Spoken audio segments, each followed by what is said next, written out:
Hello, goddess! So, welcome to our TV channel again.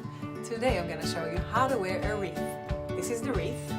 So it's a very flexible wire and you can wear it in multiple ways, either as a belt or on your head, on the back of your head, you name it.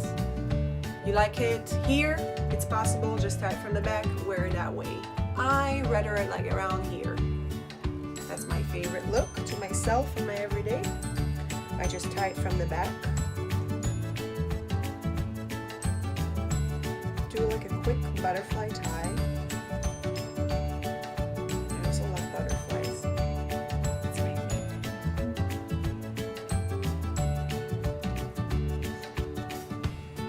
Okay, cool. And then you take one piece of the hair, just a small one.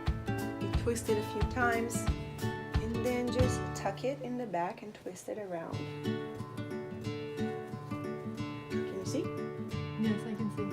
And then you just hide the strips with that. So how many times do you do it? Twist it like 2-3 times.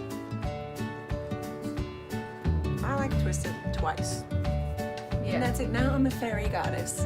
Turn around. Yes. A little bit messy but beautiful. Messier the prettier. Don't worry about it.